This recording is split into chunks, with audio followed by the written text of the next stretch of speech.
Good afternoon, everybody. Happy Friday. Thanks for joining us at Secular AZ today.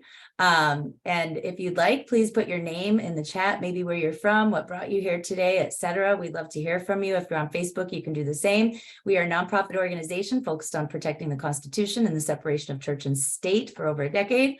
And we have great programming. Our Friday updates have all kinds of speakers, historians, authors, elected officials, journalists. And next Friday, we're going to be speaking with, this one's pretty exciting. I mean, today is good. This one, we are going to be speaking next week with journalist Jeff Charlotte, who is going to discuss his Netflix docuseries, The Family. I don't know if y'all have watched it, but he's going to be kicking off our religious abuse series that we're going to be doing over the next 8 or so Fridays. So I hope you'll join us for that. If you want to support the work that we do at Secular AZ, please consider becoming a recurring donor to support our work at the legislature, at school boards, with our action alerts and our events. Today, I'm really excited. We are joined today by Garnet Henderson. She is Rewire News Group Senior Multiplatform Reporter. Prior to joining RNG, she spent a decade as a freelance reporter on the intersections of health and culture with a particular focus on reproductive health and abortion access. Her work has been published in The Nation, Cosmopolitan, ELLE, Scientific American, Marie Claire, Vice, Guardian US, Wired, Glamour, Quartz, The Atlantic, and other publications. Her guide to abortion care in the US was part of the Tonic Guide to Healthcare, which won a 2018 Deadline Club Award.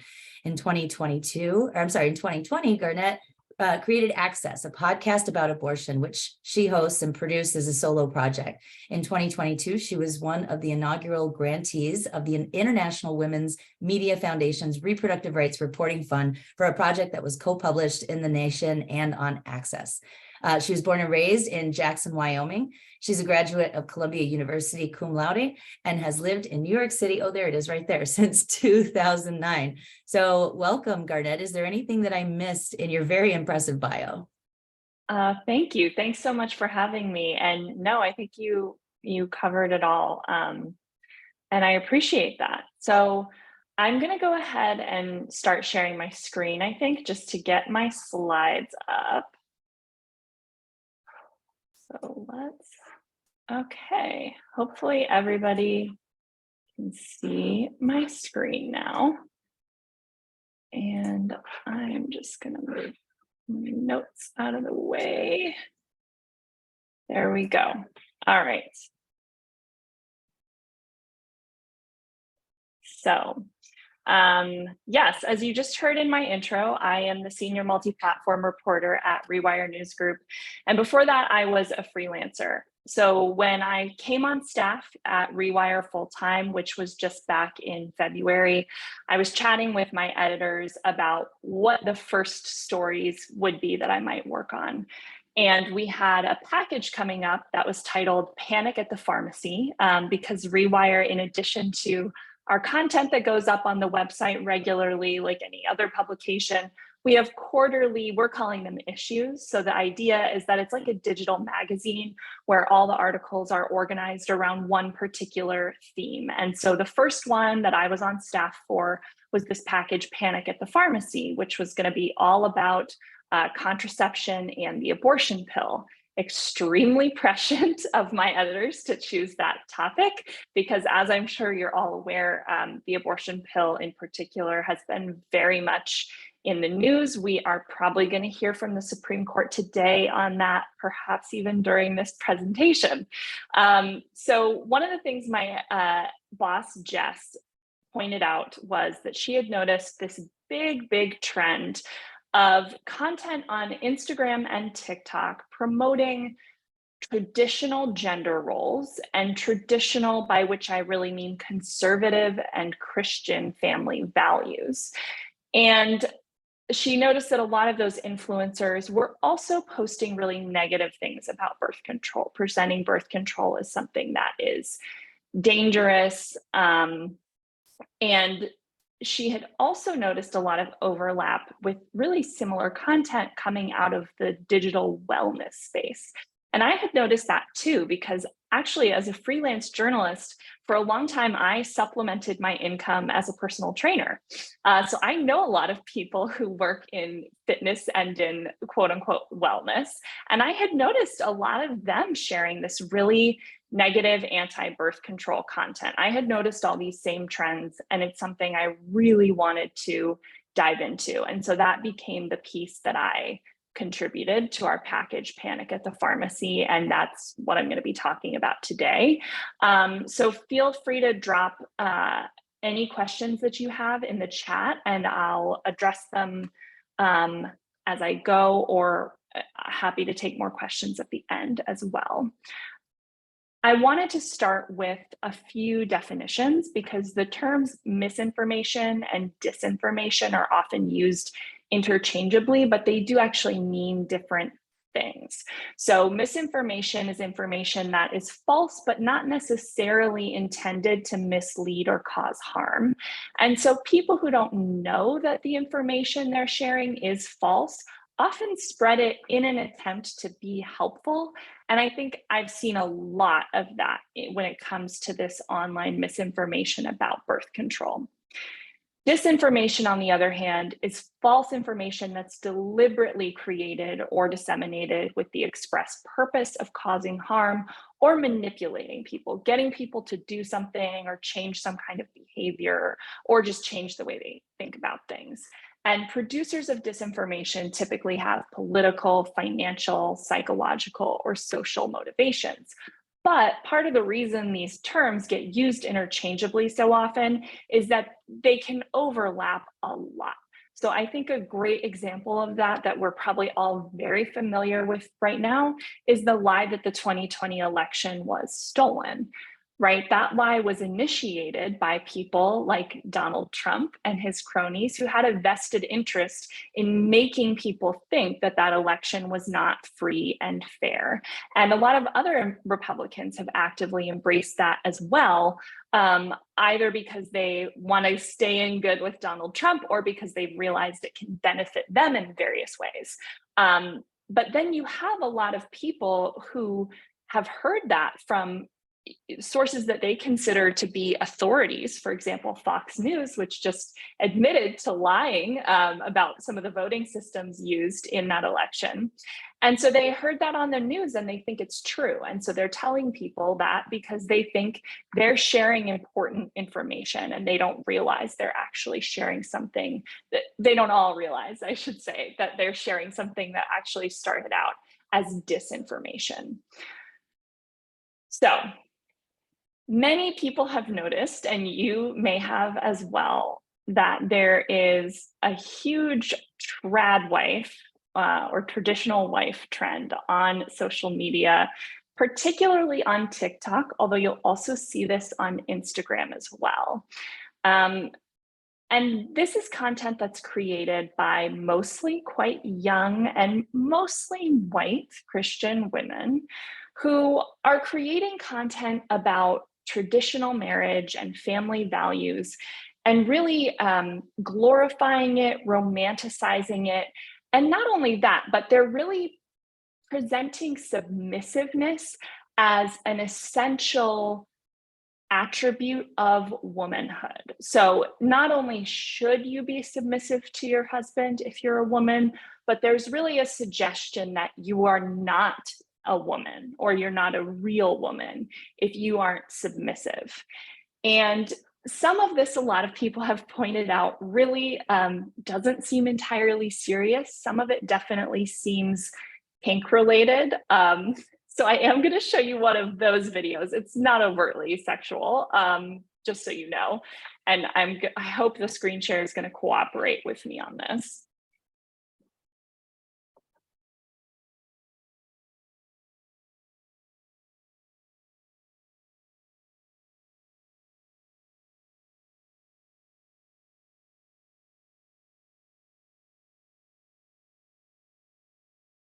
If this has sound, we can't hear it, just so you know. Okay, I wonder.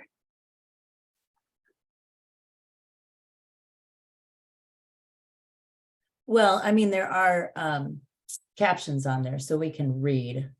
Yeah, so that particular video just has music in the background. There's no talking, but I'll keep that in mind.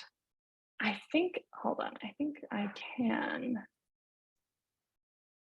You know what? I've discovered, I think sometimes if I have my earbuds in, like I can't. So perhaps if you unpair them, maybe it will work. Yeah. And we could also, yeah, somebody suggested we read the caption, so we could do that as well. Yeah.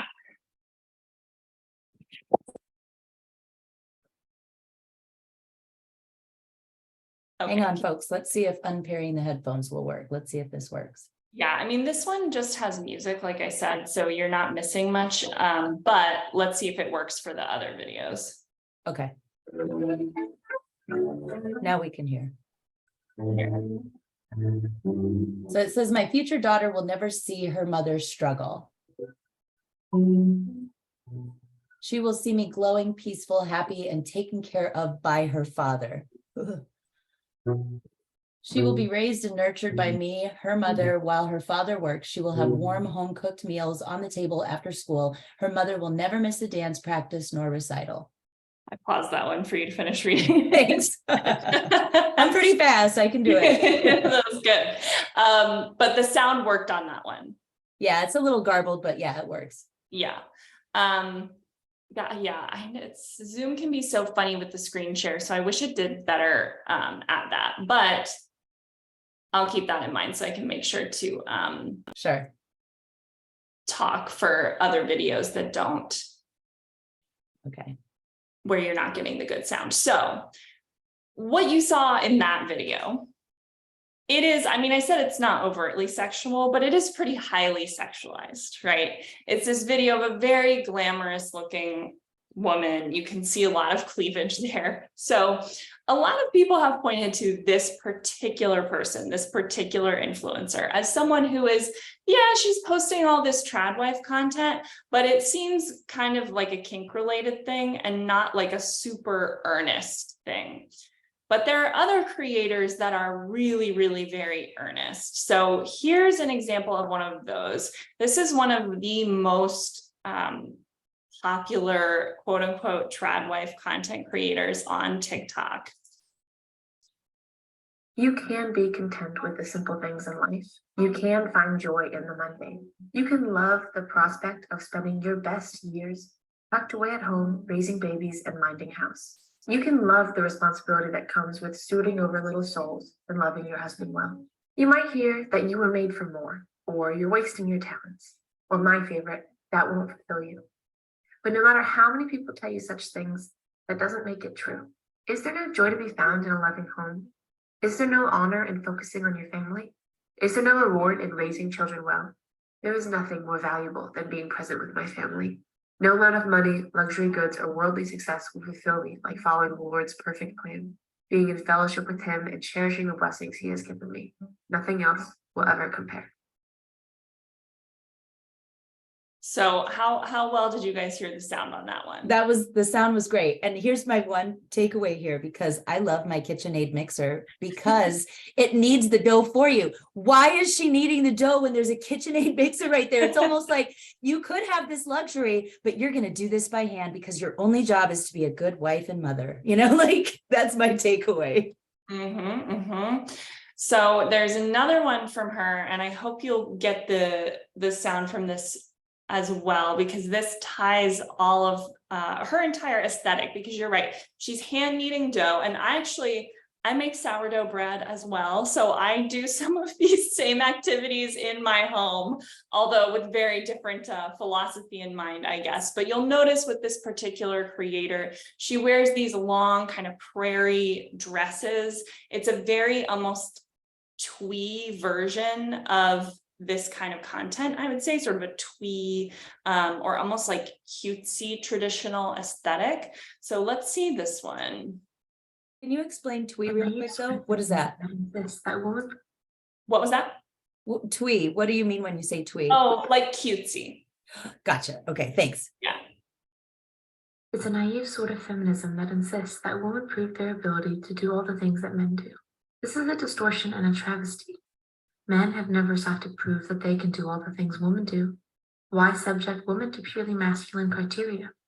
Women can and ought to be judged by the criteria of femininity, for it is in their femininity that they participate in the human race, and femininity has its limitations, so has masculinity. Okay, sound was okay on that one? Okay, so that video has over 266,000 views, nearly 30,000 likes. And here is actually this creator, one of her most popular videos, nearly 2 million views on this one. 5 things I didn't know were controversial about my marriage until I posted about them online. Number 1, I like to look nice for my husband. My husband loves me regardless of how I look, but I love putting in effort to look nice for him. Number 2, and this one's really crazy, I make his cup of coffee in the morning for him. Number 3, I cook for him every night. Number 4, when we are together, I do not drive. And number 5, he is responsible for the final say in all of our financial decisions. So hopefully the sound was okay there because that one doesn't have captions. But a lot of that stuff, I like to look nice for my husband. That's a fairly neutral statement, but you kind of get more and more into the traditional values end of that as she continues talking, right? Especially once you get toward the end, he has the final say in all of our financial decisions. And she's shrugging it off because you can tell that she got some backlash to some of her other videos. And that was a video that she created in response. And it's hugely, hugely popular relative to a lot of her other videos, right? That's the one, oh, let me go back, there we go. That's the one that has nearly 2,000 views. And I just wanted to show, so there's that kind of cutesy, almost like prairie wife looking version. And there's a lot of that when it comes to this type of content. But there's also a lot that has that more slick kind of typical influencer look that we've come to really expect on Instagram and TikTok, by which I mean, very done up makeup, careful lighting. So I'm going to show a couple examples of that. Romance of a wife.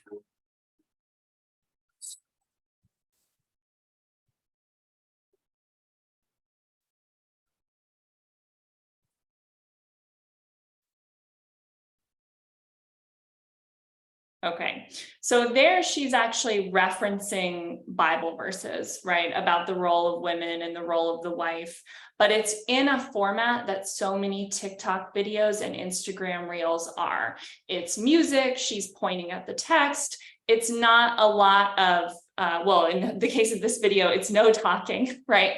It's short, it's sweet, it's very shareable. And it was a super popular video, 643,000 views, 57,000 likes. And then this one's a little bit longer, but I think this is an interesting example because this is a woman who's actually not yet married.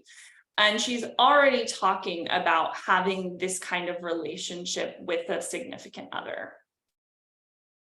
Welcome to the side of TikTok where instead of us as women tearing down our guys, our men, we actually uplift them, inspire them, motivate them, and hype them up. And along with that means learning how to submit to them, which is a new concept for a lot of women. The other day I had a situation where a man looked me in the eye and he said, I gotta tell you something. Not worried about it. I said, okay, what's going on?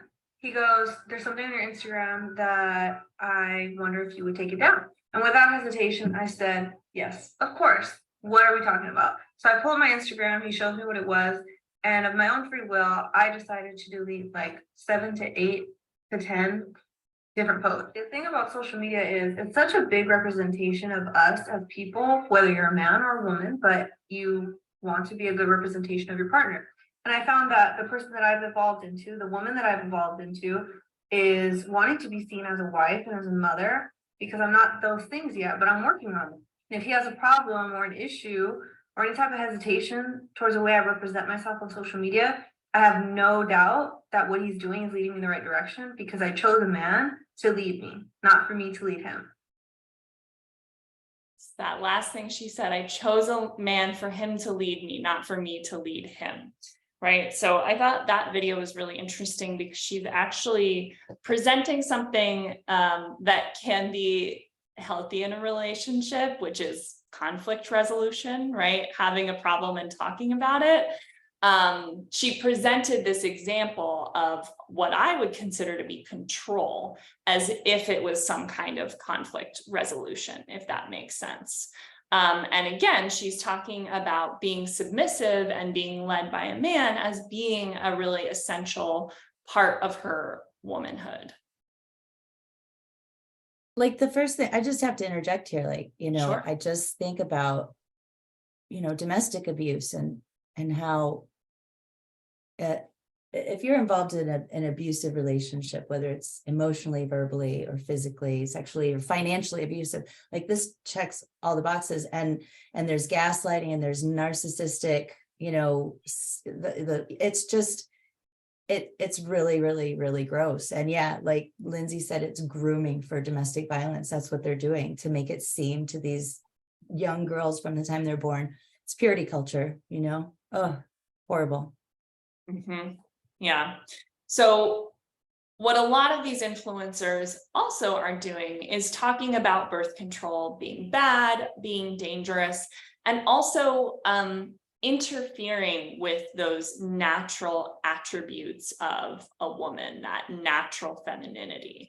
And so before I show some of those videos, because I am going to show them, I wanted to share some facts about birth control. And the reason why is that when I was working on this piece, I actually spoke to a friend who is a public health scientist, and she told me that there's a lot of research that shows that when you do content in kind of a myth-busting format, people actually remember the myths and not the truths. And I went and looked that up afterward, and she is absolutely right. There's a huge body of research on this. So I really learned something when I was working on this piece, and I watched many hours of these videos, by the way. So the ones I'm showing are such a small selection of the ones that I saw. So I wanted to make sure to share some of the facts about birth control before I show you videos where you're going to hear a lot of things about birth control that are not true. So first of all, what we're talking about here mostly are hormonal forms of contraception, like the pill, patch, ring, and implant. But also there is some talk about hormonal and non-hormonal IUDs, which non-hormonal IUDs are made of copper, or they use copper to prevent pregnancy, I should say. So a few important facts. There are no forms of FDA-approved birth control currently on the market that cause future infertility. Hormonal contraception does suppress the body's natural hormone production while a person is taking it, but this effect subsides once you stop. So a common thing you hear from influencers in this space is that birth control turns off or damages the body's natural hormone production, and that just isn't true.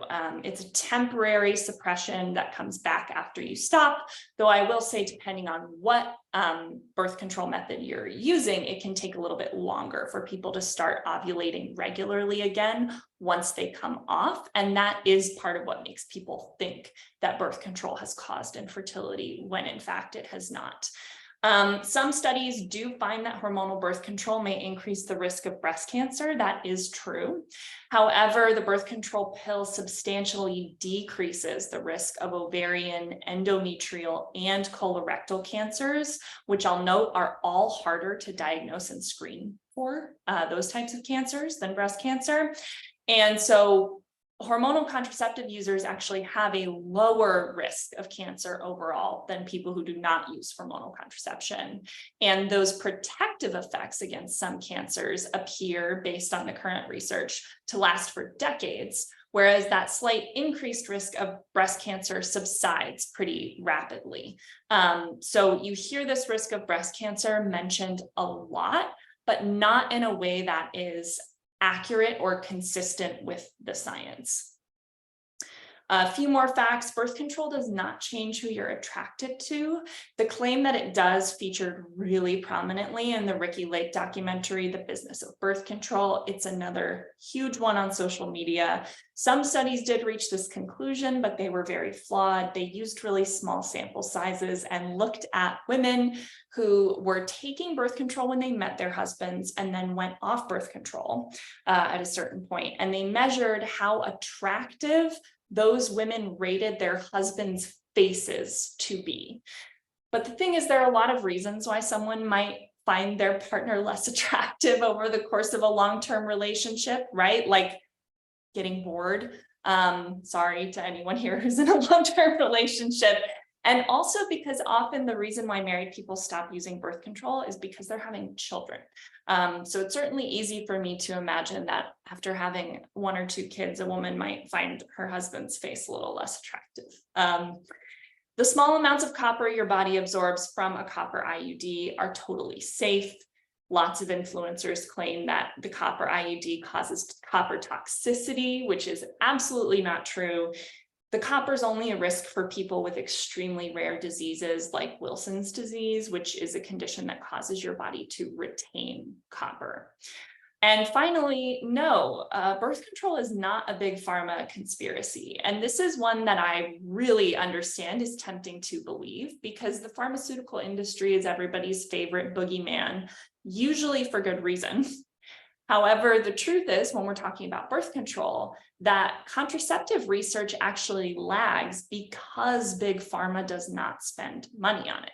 And the reason is that in our system,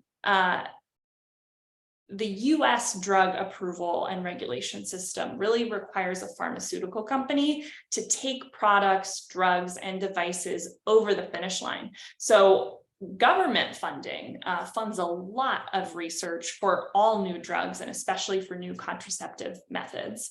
But big pharma isn't interested in them because most forms of birth control are really cheap. And so they just don't see a profit potential there. And they don't invest in taking a lot of projects through those final stages of getting them approved and getting them to the market.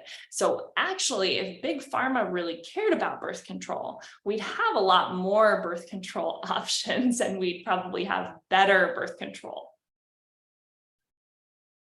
So I also wanted to highlight one particular company, which is called 28 Wellness. I screenshotted just the first little bit of their Instagram grid here. And if you look at this page, if you don't look at the text I have over on the other side of my slide, this really looks like any old wellness account you might find on Instagram, right? It's got these glamorous pictures of models in nature, right? It's a very well curated feed. You see there's kind of consistency here with the colors they're using, very consistent, sort of serene looking photos and branding. But the truth is, this is an app, it's a startup that was created by a woman who also created a magazine called ELLE, which is essentially the conservative answer to Cosmopolitan. But you don't see any references to it here on the Instagram page, right? You wouldn't necessarily be able to tell that 28 has this association just by looking. And the app is actually backed by Peter Thiel. And a lot of their posts here further ideas about womanhood that are both just sexist and also transphobic, right? Because they're furthering this idea that womanhood is something biological and innate and inherently tied to the ability to reproduce. So, but they're doing it in a very subtle way a lot of the time. But definitely the overall message here is that birth control is toxic. And what they're selling, by the way, the name 28 references the menstrual cycle. So specifically, this app is selling something called cycle syncing, which is another hugely popular thing in the online wellness space. It's the idea that you should time and design your workouts and other kind of habits and routines to the point of the menstrual cycle that you're in. And they say it's science-backed. In fact, you see that here in the Instagram profile, science-based insights. And that's because there is an emerging area of research about the menstrual cycle and athletic performance. But when I say emerging, it's really emerging. The research there is very new, and all the experts in that area agree that more research is needed, and you really cannot at this point draw any conclusions about changes you should make to your exercise according to the menstrual cycle. And you'll see with 28, a huge part of their strategy is just that every woman you see on this page is thin, young, and beautiful. And again, one of the overwhelming messages here is that birth control is toxic. So let's take a look. And telling the truth is crazy in a world full of lies. I just tell the truth, and telling the truth is crazy in a world full of lies. So that audio is Kanye West, by the way, which is interesting now that Kanye West has publicly embraced fascism, essentially. So, you know, the caption, I'm not going to read the whole thing here, but the kind of key assertion, I think, is don't be fooled into tricking and working against your body and your nature, right? And then here's another one.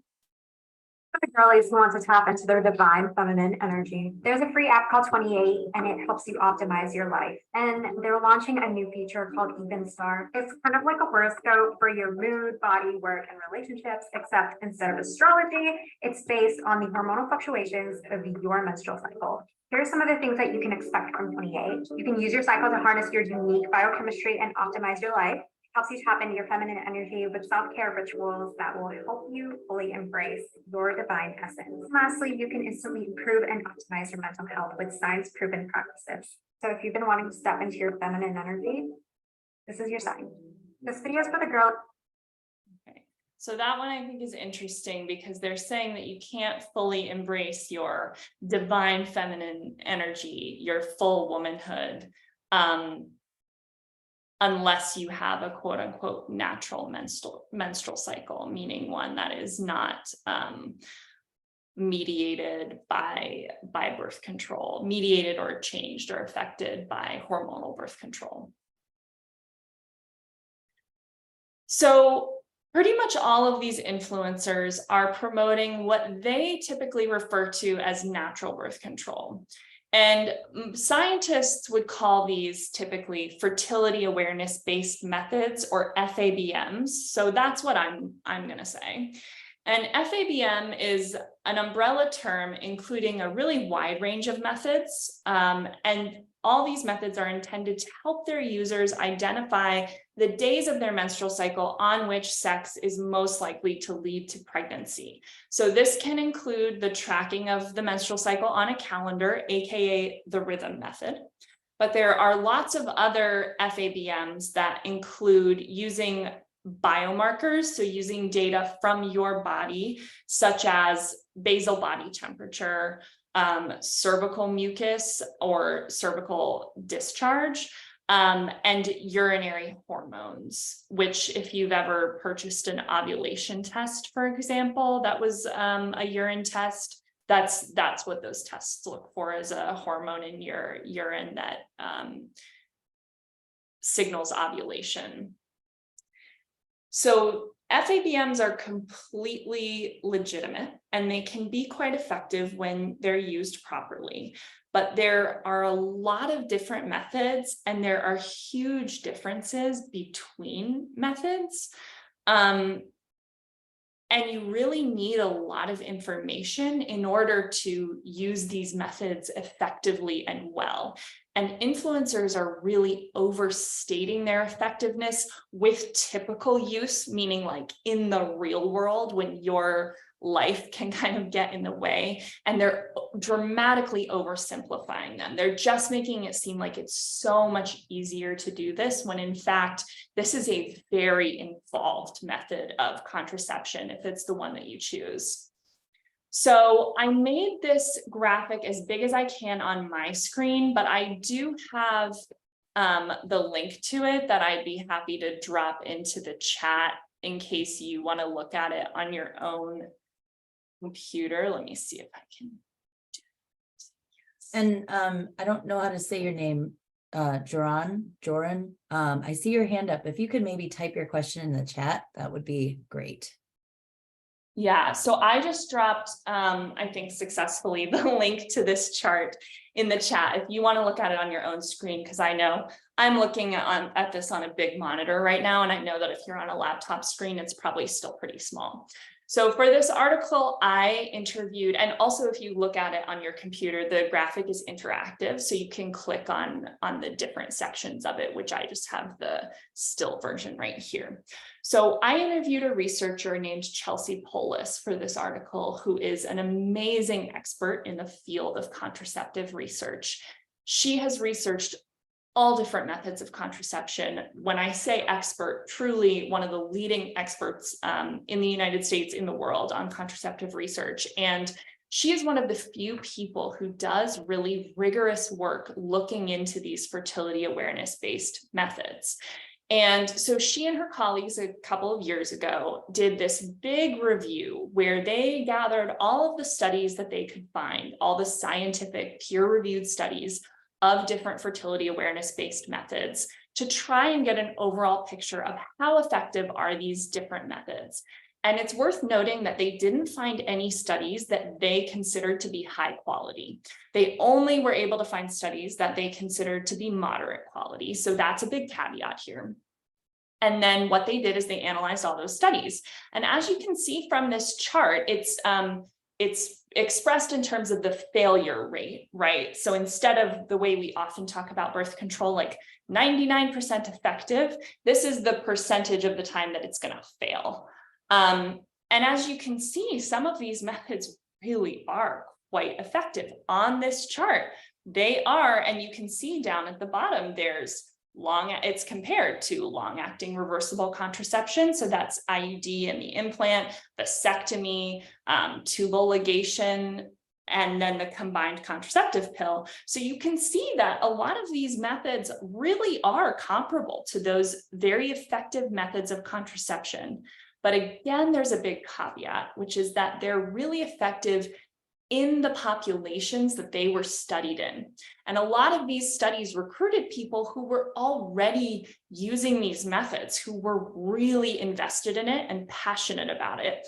And what you're seeing in the P and T, the P is perfect use and the T is typical use. So contraceptive researchers are always going to use those 2 points. And there can be a significant difference between them with all methods, especially if you look down at the bottom, the combined oral contraceptive pill, right? You see that P, it's over 99% effective, but the T, that typical use, you have a much higher failure rate because people forget to take pills is the most common reason, right? And so the same is true of fertility awareness-based methods. They really can be super effective if used perfectly, and that's a big if.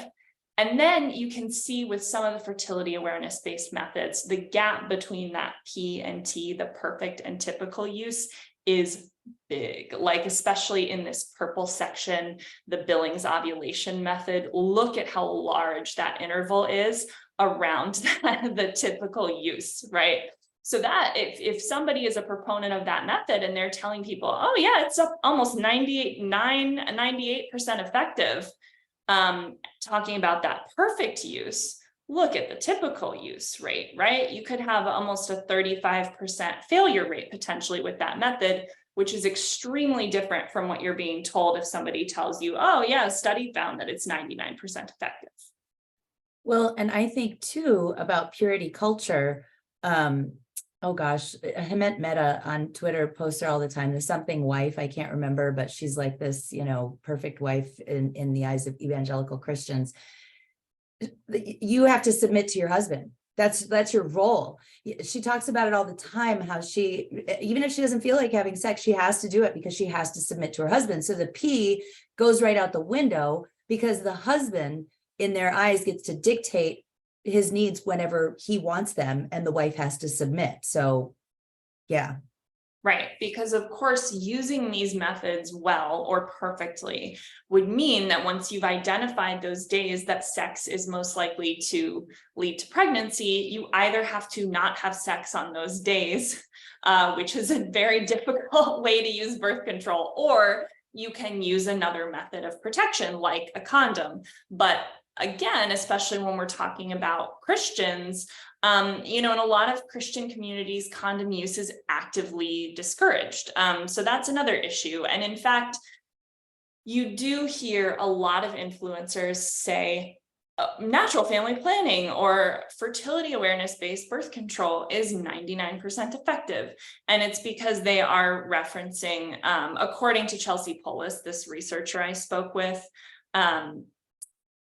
they're referring to, if you look down in the green box, to this study about the Marquette monitor based methods, or in the kind of turquoise box, the Sensiplan method. So there are studies that find that natural family planning methods are that effective, but you still see, even with the methods where there's a smaller gap between the P and the T, there's still a gap, because there's almost always a gap, and influencers are often not talking about that. And they often talk about the fact that you can only get pregnant 6 days a month, which mostly is true. And that has to do with the length of time that sperm can survive. So really, a person who is ovulating can only get pregnant that day or the next day, generally speaking, but sperm can survive for up to 5 days. So that's why you'll hear this 6 day or 7 day figure, because if you theoretically, if you have sex 5 days before you ovulate, sperm can survive long enough to get you pregnant on that day you ovulate, if that makes sense. Some studies have found a longer interval of up to 9 days. And that's why you see that basically the methods that involve using cervical mucus, like the mucus only methods, and then like the symptothermal methods are the most effective, because the cervical mucus is really the most reliable sign that you are ovulating and you can get pregnant today, or during that interval. But that's also one of the harder things to track, to really learn about the appearance of that cervical mucus and its different appearances and what they mean.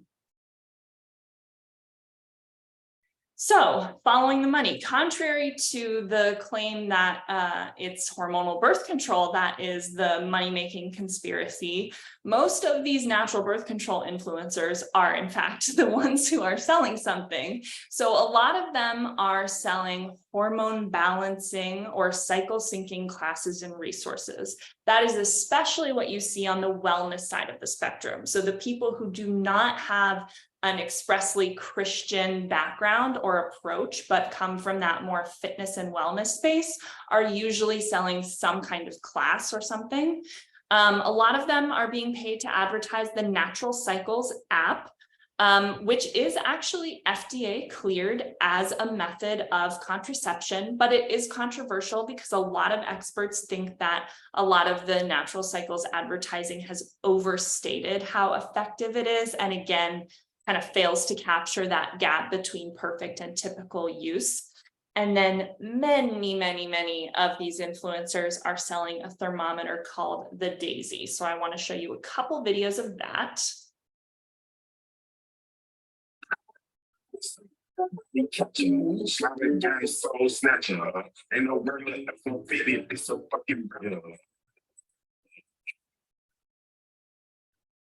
Right? No more toxic birth control, all natural, effective, preventative. Okay. And then here's one more. This has over 1 million likes. Got a few questions about my natural birth control, so I'm going to tell you about it for a second. This is the Daisy thermometer. It's not a thermometer for your cooter. You don't put it in your hoo-ha. People think that. You put it in your mouth, just like a normal thermometer, under your tongue for about a minute every morning. It lights up and tells you when to start and stop taking it. And after it's taken your temperature, it gives you a light down here to let you know where you're at. Green is good. It means no baby.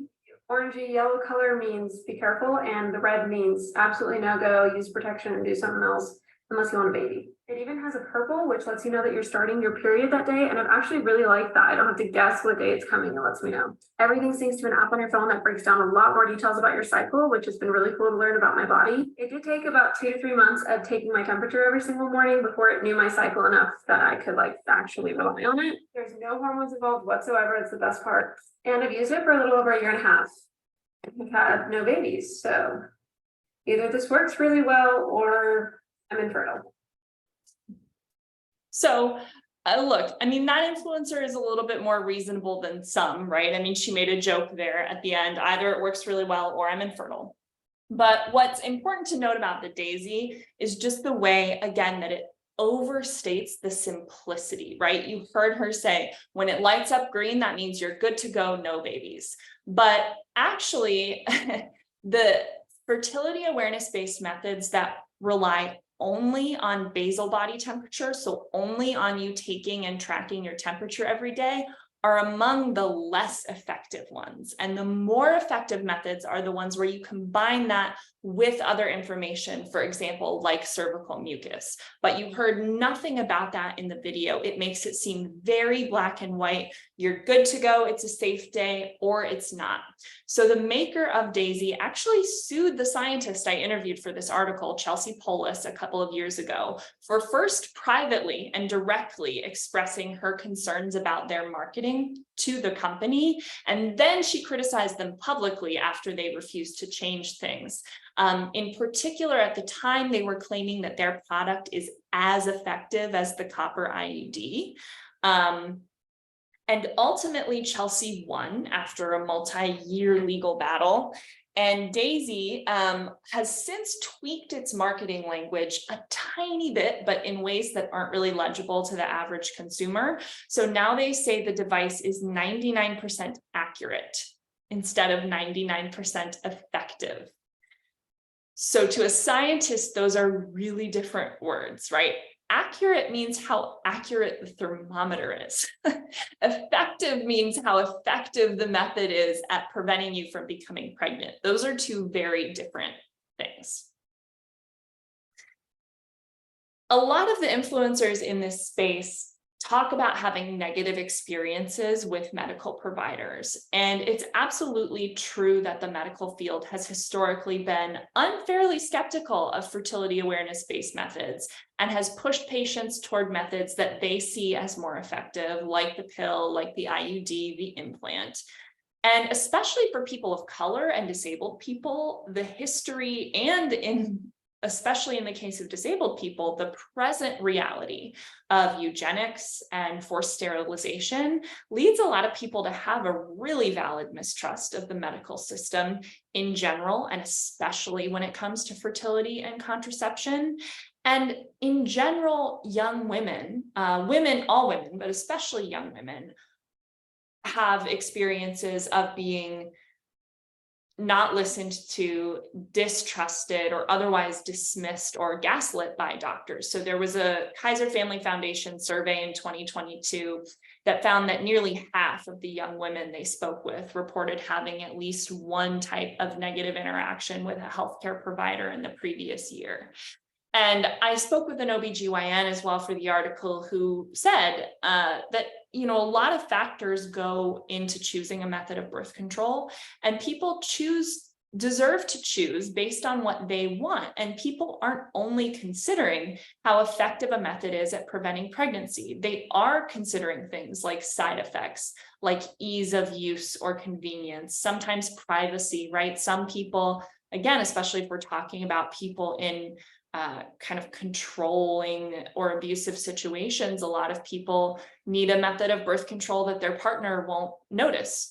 So a lot goes into the decision, and people deserve to choose what they want to choose. If they want to use a method that may be less effective, they deserve to choose that, but they also deserve comprehensive and accurate information to help them make that choice, which is absolutely not what they're getting from this kind of social media content.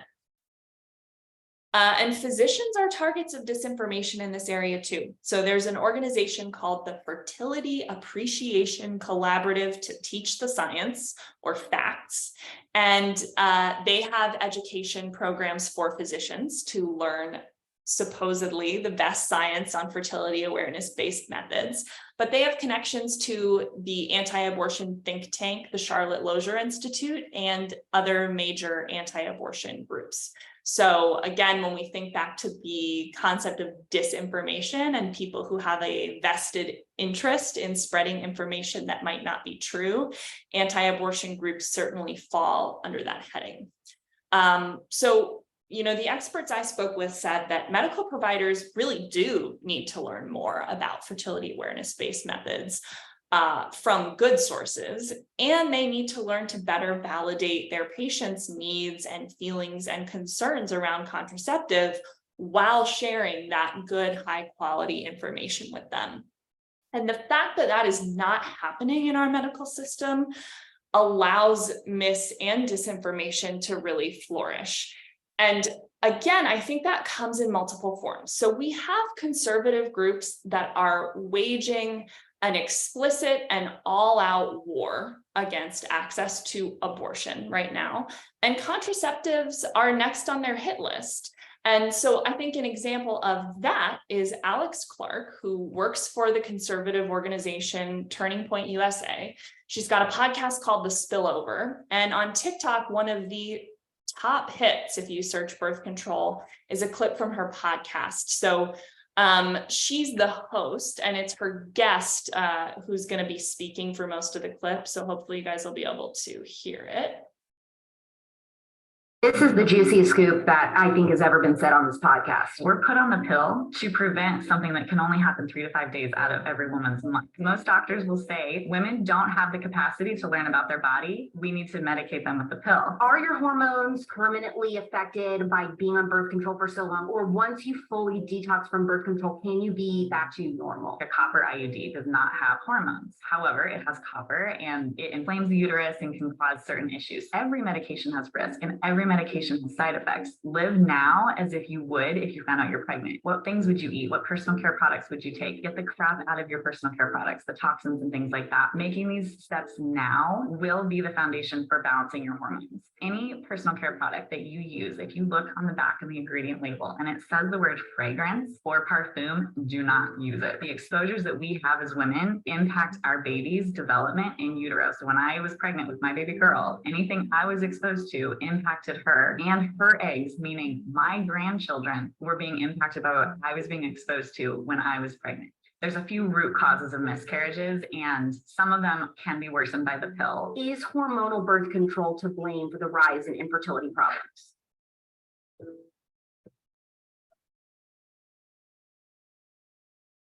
So I know the audio might have been a little funky just because you're getting it mediated through my computer, but I let that play all the way through because that's a lot of really wide-ranging disinformation, right? Where that guest on Alex Clark's show is suggesting basically that everything you do now as a person who may someday become pregnant could harm that future pregnancy or cause you to miscarry. And this is why I did not show this video first, and I made sure to try and share facts about birth control before sharing that. So she is suggesting essentially in that video that having ever taken the birth control pill can cause you to have a miscarriage in the future, which is objectively untrue.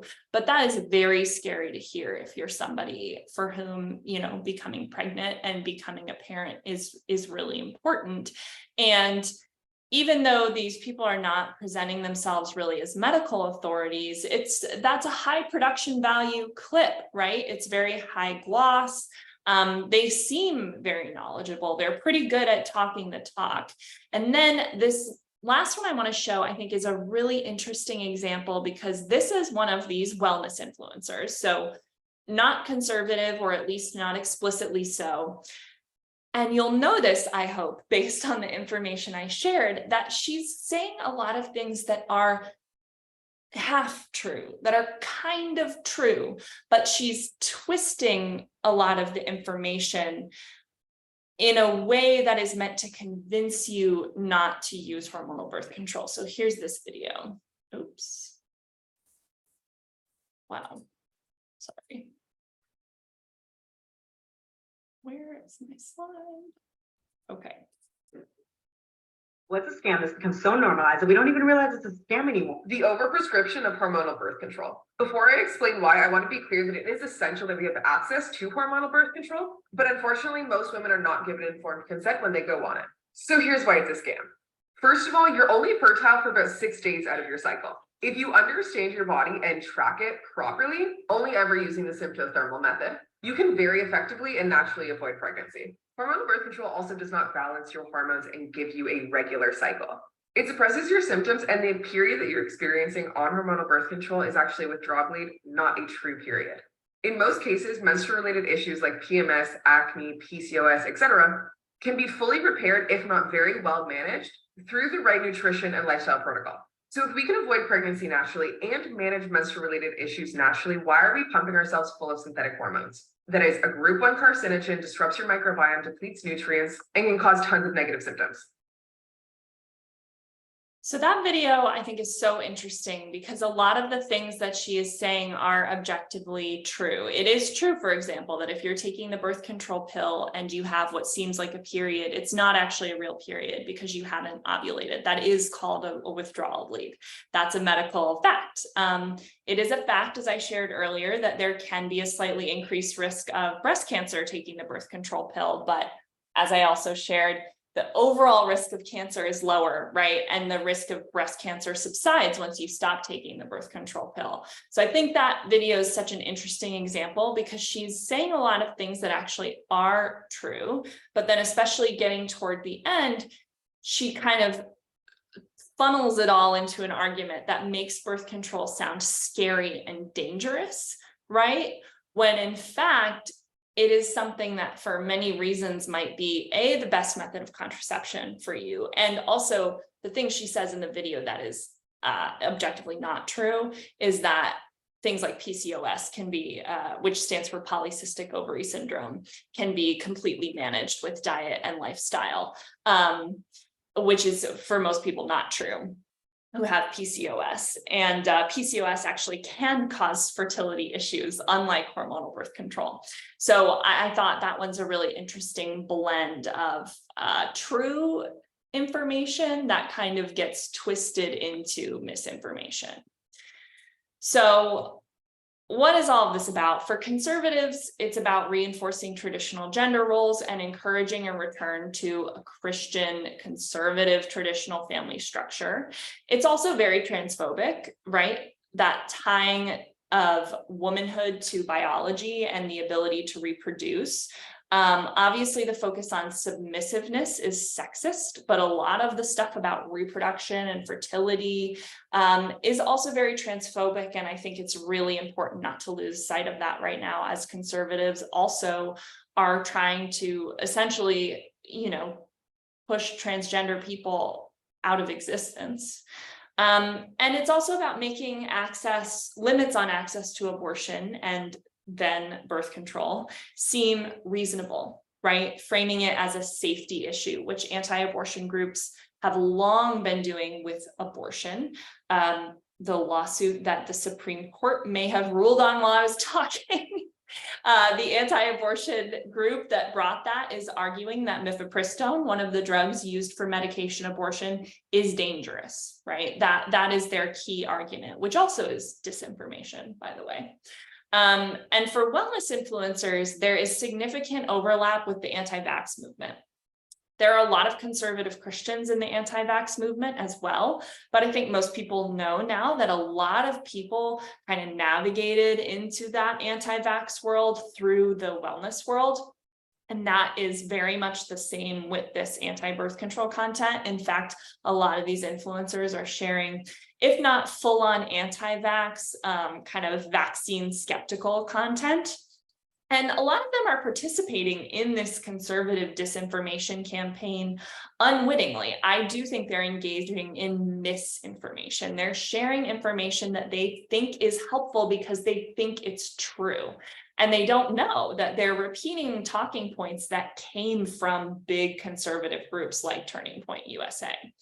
And I also do want to say there's a subset of Black content creators and other people of color, but especially Black women, who share information about alternative methods of birth control, who have really good reason, as I mentioned before, to be skeptical of the medical system at large and contraception in particular, because of the historical reality of racism and eugenics and forced sterilization of Black women.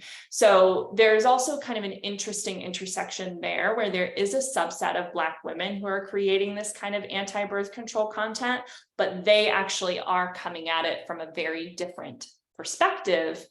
However, it all ends up in the same kind of pot, especially because once you go searching for that stuff on TikTok and on Instagram, the algorithm is just going to keep feeding it back to you.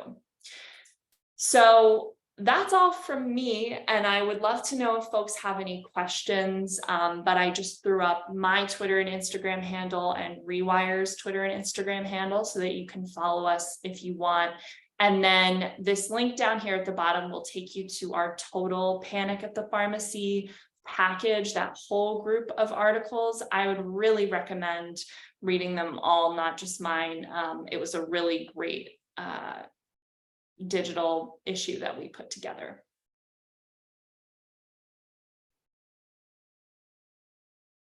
Oh, I think you're muted, or I can't hear you. Sorry. I thought I unmuted myself and I didn't click it.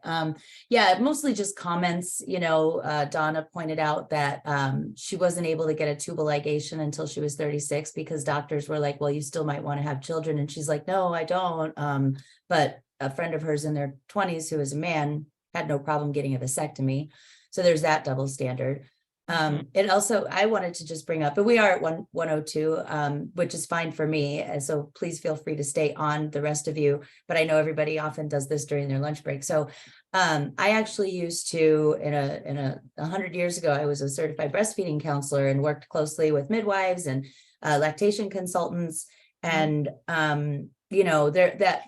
that kind of two ends of the spectrum that you talked about, because there were a lot of evangelical and LDS moms who worked at this place where I work, who, were anti-vax and anti-birth control for those reasons. But then the crunchy granola moms also, because that was also in the 90s where there was that one article about autism. And so, and it still exists, I know, I still know quite a few midwives and IBCLCs who navigate that space and who have clients who are like, yeah, no, we don't use this stuff. And I really appreciate you pointing out the subset of women of color and how their reasoning is really, like thinking about the history of how Black folks have been treated by medical professionals in the United States. Of course, there's this distrust. So how do we combat this? Because we have to have some hope on Fridays, because this so far has been, again, a very depressing conversation. So how can we combat this kind of mis and disinformation?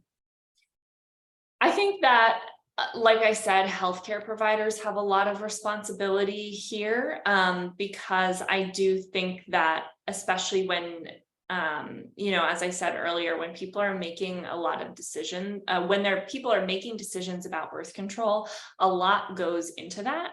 And what they need is to be respected and listened to by their healthcare providers and given information that they can then use to make their own decision. I hear from people all the time who feel that they were really pressured by doctors to choose specific birth control methods. And that is only driving this, right? This is exactly what is pushing people toward this type of content, is that they're not getting the information they need when they go to the doctor. So I think it's a really big area of learning for healthcare providers. And I also think sex education and honest, truthful, accessible resources about sex and reproduction are really important, because I think a really common idea among these creators, something that you maybe don't see as much in the examples I show today, but that you see in a lot of these videos, is the idea that this has something that has been hidden from us. And you can see why people would feel that way. If they got absolutely no sex education in high school and they never learned about ovulation and the fact that sperm survive for 5 days and all of those kinds of facts, right, that should have been in people's sex ed classes and were not. Well, and I think too about this push against comprehensive sex education, thinking that, oh, they're trying to sexualize our children and turn them gay or trans, and that's not at all what's happening. And in fact, study after study after study shows comprehensive sex ed keeps us safer, unwanted pregnancy goes down, understanding of abusive relationships increases, and all these amazing, wonderful outcomes happen. And so it is part of purity culture to, they've convinced people that it's about sexualizing kids, but in fact, we know that it actually keeps kids safer. So why evangelicals want to keep CSE away from children, to me, again, I'll say it, every accusation is a confession. They don't want women to have autonomy, and they don't want people to be informed about their bodies. I just dropped into the chat too. The friendly atheist, Hement Mehta, he posted something in his Substack the other day about these Christians who the woman talked about how she hated sex for so long. They couldn't find the clitoris. She actually said at first she thought she didn't have one. And here's the really creepy, gross part. She had a daughter who was an infant, and her friend said, well, let me show you where it is on your daughter. It's like, I couldn't believe it when I was reading it, but like, that is the culture. The friend could have maybe even said, here, let me go in the bathroom and I'll show you where it is. But they're so trained to be ashamed of their bodies that, so this woman suffered through, I don't know how many years of bad sex because she didn't think she had a clitoris. Like, this is where we are in 2023, which is mind-boggling to me. So yeah, this has been a great talk, really informative. And I know that Lindsay has been putting links up there. So I just want to say thank you so much, Garnet, for sharing all of this with us today. Oh, thank you. Thanks so much for having me. I really appreciate everyone who came today. Yeah, it's been great. I hope everybody has a great weekend. Perhaps what we can do as just individuals is maybe like go onto their Instagram or their TikTok and direct them with links to facts. I don't know, but otherwise, hopefully we can encourage our friends who are in the medical field to also push out those facts. Yeah, I'll also say there are creators on Instagram and TikTok who are making great content about birth control. There are lots of sex educators on there. So I also think trying to share and amplify their content if you're on those platforms is helpful, because the algorithm actually penalizes people who speak honestly about sex in particular. And so I think those people can always use help getting more eyes on their work. Right. Well, thanks again, Garnet, and thanks everybody for coming. I hope you all have a great weekend, and we will see you next Friday with the creator of the family. So I hope you can join us. Take care. Bye-bye. Bye. Thanks, everyone.